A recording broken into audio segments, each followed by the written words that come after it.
दोस्तों आज की कहानी है खूबसूरत लड़की का घमंड। यदि कहानी पसंद आए तो चैनल को सब्सक्राइब कर लीजिएगा, क्योंकि इस चैनल पर मिलती रहती हैं नई नई कहानियाँ देखने के लिए।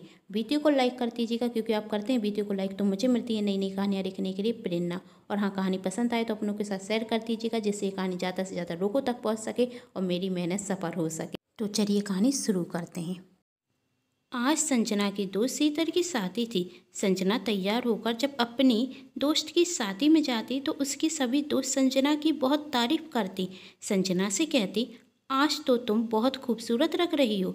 संजना ने भी इतराते हुए कहा, आज मैं तो हर दिन ही खूबसूरत रखती हूँ और उसमें कोई शक नहीं है। आखिर मुझ जितना खूबसूरत है ही कौन। तभी पूजा ने कहा, संजना खूबसूरती पर इतना घमंड भी अच्छा नहीं होता। संजना ने कहा, घमंड करने के लिए खूबसूरत होना भी जरूरी होता है, तुम्हारी तरह सांवरा नहीं।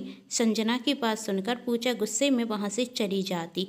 वैसे भी पूजा को संजना ज़्यादा पसंद नहीं थी, इसलिए वही उससे ज़्यादा बात भी नहीं करना चाहती थी।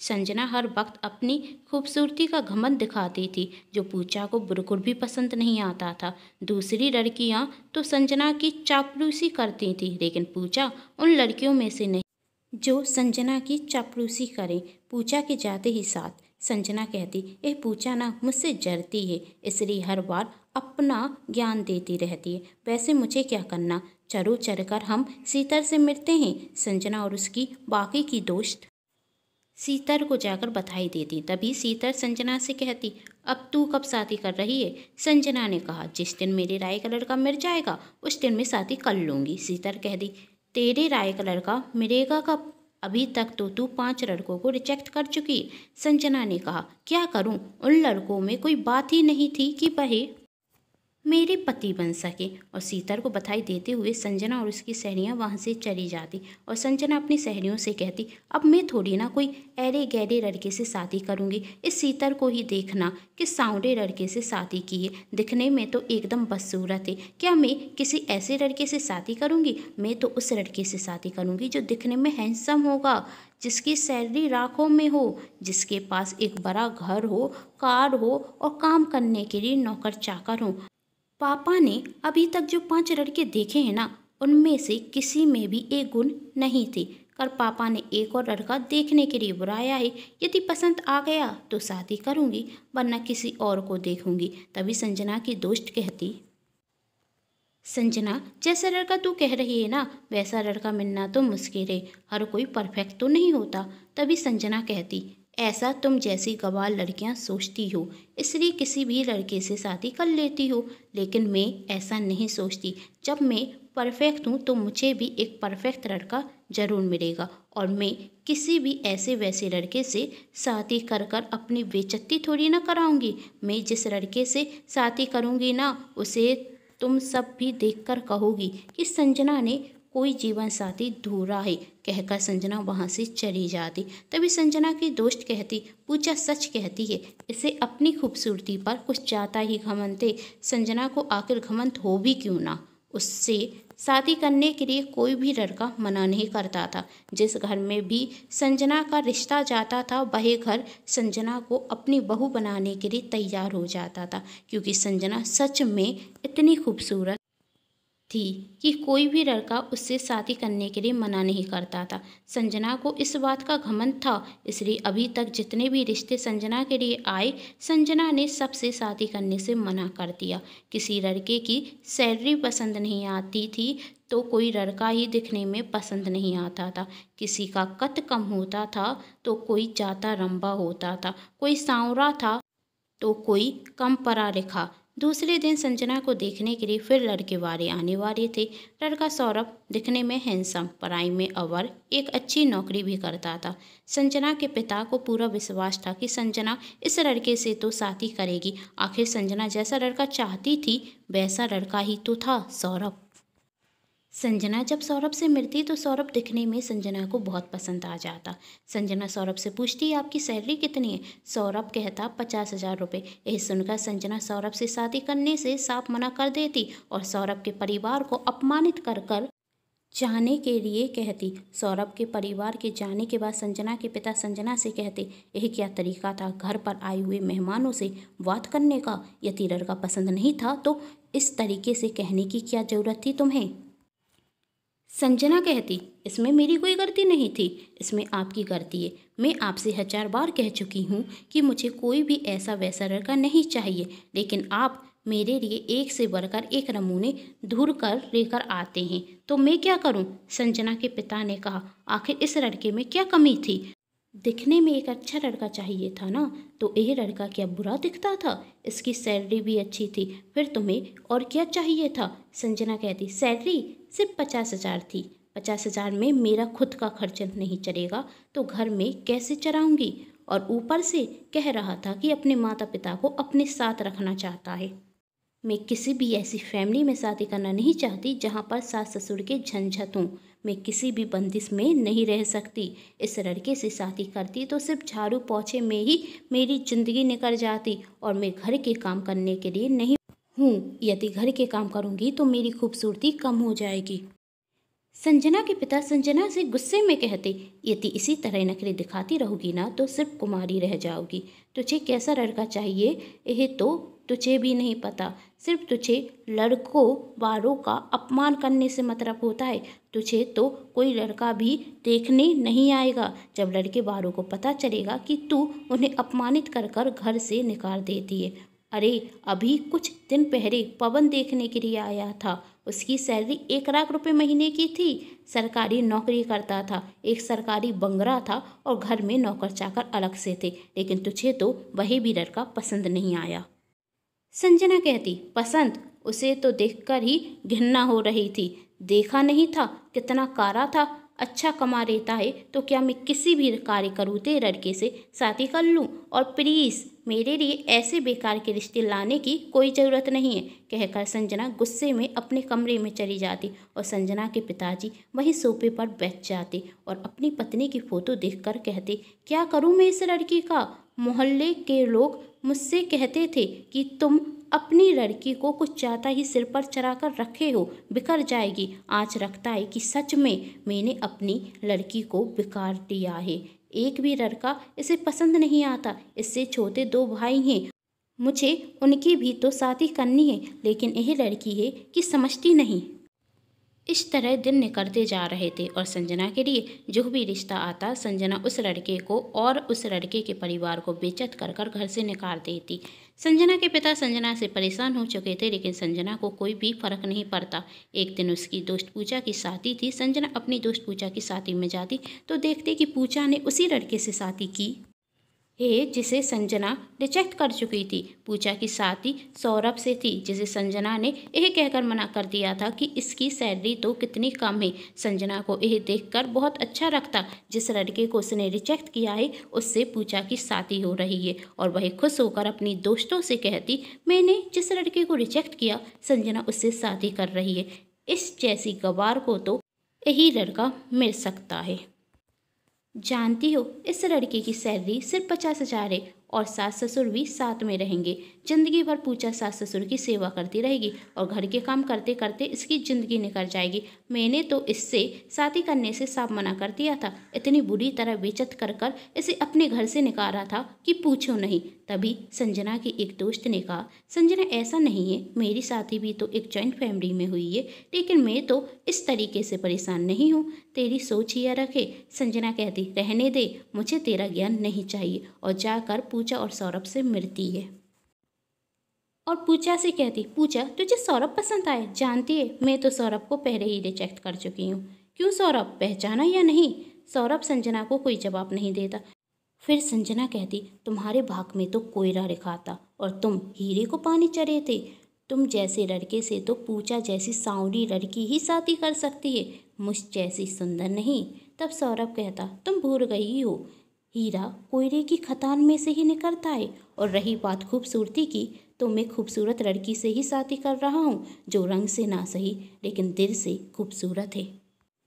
यह सुनकर संजना को गुस्सा आता और तब पूजा संजना से कहती, तुम्हें बहुत खुशी हो रही है ना, तुमने जिस लड़के को रिजेक्ट किया मैं उससे शादी कर रही हूँ, लेकिन बहुत जल्द तुम पछताओगी जब तुम्हें पता चलेगा कि तुमने क्या खोया है। संजना कहती, फालतू का ज्ञान तो तू मत दे, कुछ दिनों बाद तुझे पता चल जाएगा कि तुमने कितनी बड़ी गलती की है इससे शादी कर कर। पूजा कहती, कुछ दिनों में तो तुझे पता चल जाएगा कि तू कितनी बड़ी गलती कर रही है। आज तुझे जिस खूबसूरती पर घमंड है ना, वह वक्त के साथ चली जाएगी और उस दिन तुझे अपनी गलती का एहसास होगा। उस दिन तू पछताएगी और सोचेगी, यदि मैं वक्त रहते ही शादी कर लेती तो आज मुझे पछताना नहीं पड़ता। जो आज तू अपनी खूबसूरती के घमंड में लड़कों की बेइज्जती कर कर अपने घर से उन्हें जाने के लिए कहती है ना, उस दिन तुझे एहसास होगा अपनी गलती का। आज तुझे मेरी बातें कर भी रख रही होंगी, लेकिन उस दिन तुझे समझ में आएगा कि मैं सच कह रही थी। अब भी वक्त है, अपना घमंड छोड़ दे और एक अच्छे लड़के से शादी कर ले, वरना ऐसा ना हो कि कर के दिन कोई लड़का तुझसे शादी तक करना ना चाहे। पूजा की बात सुनकर संजना गुस्से में कहती, मैं तेरी तरह गवाह नहीं हूँ कि किसी भी ऐरे गहरे लड़के से शादी करूँ। मैं जिस लड़के से शादी करूँगी ना, उसे दुनिया देखेगी और कहेगी कि संजना ने क्या लड़का चुना है। खुद के लिए मैं जिस लड़के से शादी करूँगी ना, वही सौरभ से ज़्यादा पढ़ा लिखा होगा, सौरभ से ज़्यादा उसकी सैलरी होगी और दिखने में तो सौरभ से लाख गुना अच्छा होगा। उस दिन मैं तुझे अपनी शादी में ज़रूर बुलाऊंगी और तू भी कहेगी कि संजना ने क्या लड़का पसंद किया है। कहकर संजना गुस्से में वहाँ से चली जाती। संजना के पिता फिर एक और बार संजना के लिए एक लड़का पसंद करते हैं और उसे अपने घर पर बुलाते हैं। वही लड़का अपने परिवार के साथ संजना को देखने के लिए आता। उस लड़के को और उसके परिवार को संजना पसंद थी, लेकिन संजना को वह भी लड़का पसंद नहीं था। वजह सिर्फ इतनी थी कि वह लड़का किसी बड़े शहर में नहीं रहता था। इस तरह दिन निकलते जा रहे थे और संजना एक के बाद एक लड़के को मना करती जा रही थी। अब तो संजना की सभी सहेलियों की भी शादी हो चुकी थी। संजना की सहेलियाँ संजना से कहती, अब तो शादी कर ले, क्या अब बुढ़ापे में शादी करेगी? लेकिन संजना का हर बार की तरह एक ही जवाब होता, शादी करूंगी तो एक परफेक्ट लड़के से। लेकिन परफेक्ट लड़का संजना को मिल ही नहीं रहा था। अब तो संजना के छोटे भाई भी बड़े हो चुके थे और उसके छोटे भाइयों ने कहा, दीदी को ना जाने कब लड़का पसंद आएगा, लेकिन हम दीदी के चक्कर में कुमारी नहीं रह सकते। अब हमें भी शादी करनी है और अपना परिवार बसाना है। संजना के पिता को भी अपने दोनों बेटों की बात सही रखती और उन्होंने अपने दोनों बेटों की शादी कर दी। वैसे चाहते तो हर पिता की तरह वही भी थे कि पहले बड़ी बेटी की शादी हो और फिर छोटे बेटों की। लेकिन संजना जिस तरह हर एक लड़के को रिजेक्ट कर रही थी, उसे देखते हुए उन्हें अपने लड़कों की शादी पहले करनी पड़ी। संजना के दोनों छोटे भाइयों की शादी होने के बाद संजना अपने भाइयों से कहती, किन लड़कियों से शादी कर ली तुम दोनों ने? दिखने में तो बिल्कुल भी अच्छी नहीं और दहेज में तो कुछ लेकर भी नहीं आई। इतनी भी जल्दी क्या थी शादी करने की? मेरी पसंद की लड़कियों से शादी करते तो जिंदगी भर खुश रहते। संजना के भाइयों ने कहा, यदि आपकी पसंद देखते तो आपकी तरह अभी तक कुमारी ही रहती। हमारा बुढ़ापा आ जाता लेकिन शादी नहीं कर पाते। अब तो संजना को घर में ताने मिलने रखे थे। उसकी भाभीियों का स्वभाव संजना के प्रति अच्छा नहीं था। जो संजना घर में बर्तन तक उठाकर नहीं रखती थी, भाभी के आने के बाद उसे घर के काम करने पड़ रहे थे, जिससे उसे और गुस्सा आता था।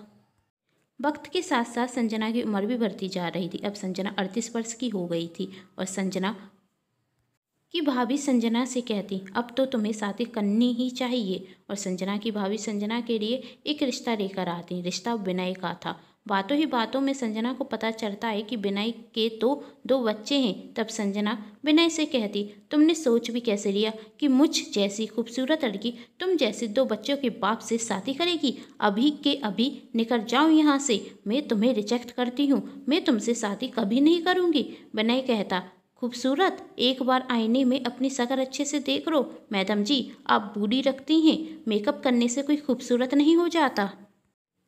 और कहता, तुम मुझे क्या रिजेक्ट करोगी? मैं खुद तुम जैसी घमंडी लड़की से शादी नहीं करना चाहता। मैं अपने बच्चों के लिए एक अच्छी माँ चाहता हूँ। तुम जैसी घमंडी लड़की मेरे बच्चों को क्या संस्कार देगी, जिसे दूसरों से बात करना तक नहीं आता। तुम्हारे बारे में बहुत सुना है मैंने। तुम्हें अपनी खूबसूरती का इतना घमंड था कि एक से बढ़कर एक रिश्ता ठुकराती गईं। क्यों? क्योंकि उन लड़कों में तुम्हें कोई ना कोई कमी दिखती थी। किसी लड़के की तुम्हें सैलरी पसंद नहीं आती थी तो कोई लड़का तुम्हें दिखने में अच्छा नहीं रखता था, और दोनों गुण मिल गए तो तुम्हें उनकी फैमिली से प्रॉब्लम हो जाती थी। तुम जैसी लड़की ने जवानी में तो शादी की नहीं तो बुढ़ापे में तुमसे शादी कौन करेगा।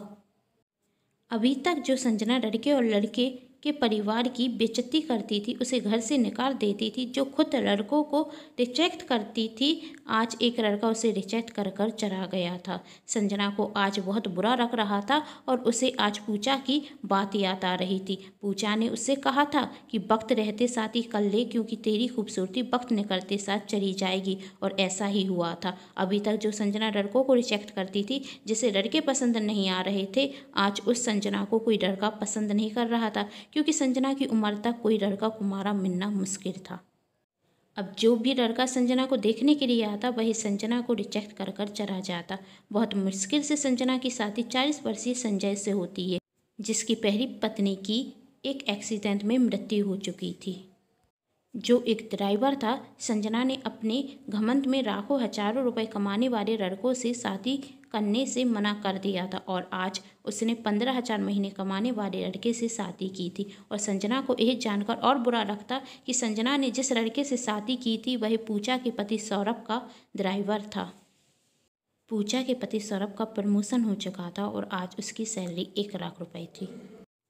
संजना की शादी में सौरभ और पूजा भी आती, तब पूजा संजना से कहती, मैंने कहा था ना कि अपनी खूबसूरती पर इतना भी घमंड मत करो कि कर के दिन तुम्हें पछताना पड़े।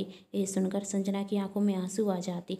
आज वही सौरभ और पूजा से नचले तक नहीं मिला पाती। तभी सौरभ संजना से कहता, तुमने अपनी खूबसूरती के घमंड में हर एक लड़के की बेइज्जती की थी और उसे नीचा दिखाया, यह सोचे बिना कि तुम्हारी बातों का उसके दिल पर क्या असर पड़ेगा।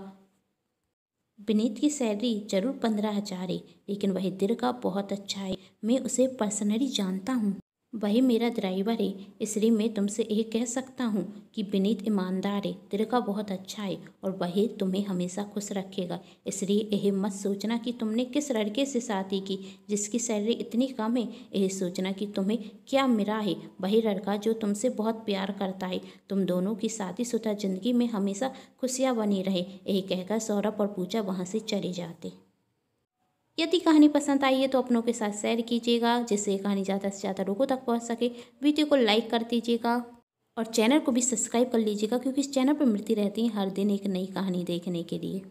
Thanks for watching.